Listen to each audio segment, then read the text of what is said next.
by them for me. I found myself immersed in asking my mother why we couldn't buy toothpaste with food stamps.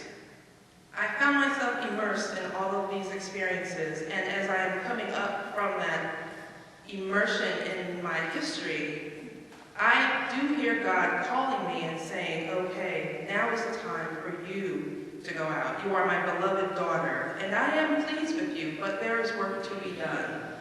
So I have been immersed over and over and over again since we first came together on that Sunday a week ago to talk about our experiences, since we visited the Lower East Side, since we went to Harlem in the South Bronx, since we arrived in Ithaca. I have been immersed, but I'm also being called to disturb the peace as well. I don't think that God has called any of us to sit complacently and just walk through and meet people and shake their hands and say, hi, how are you? Tell me about your story. And then leave and say, okay, go get your coat and your food and do what you've been doing. No, that's a kind of peace that needs to be disturbed. And I feel that God is calling each one of us to disturb the peace. When I want to comfort myself, there are two Bible verses that I always refer to.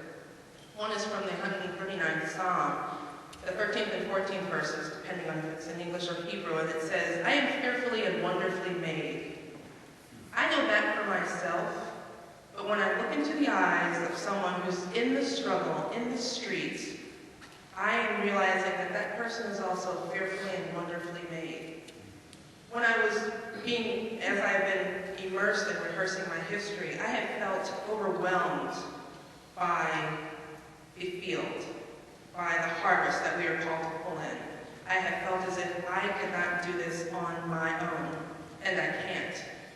The other verse I often refer to in my personal time is, be steadfast and immovable, always abounding in the work of the Lord, because you know your labor is not in vain in the Lord. And I feel as if God has called me and reminded me that this immersion that you're going through, this time of being submersed and shaken and discomforted and tossed about a little bit, it's not in vain.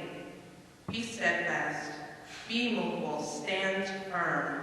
Know that the work that you are doing is not in vain. Know that the work you are doing is not in vain. The work you are doing is not in vain.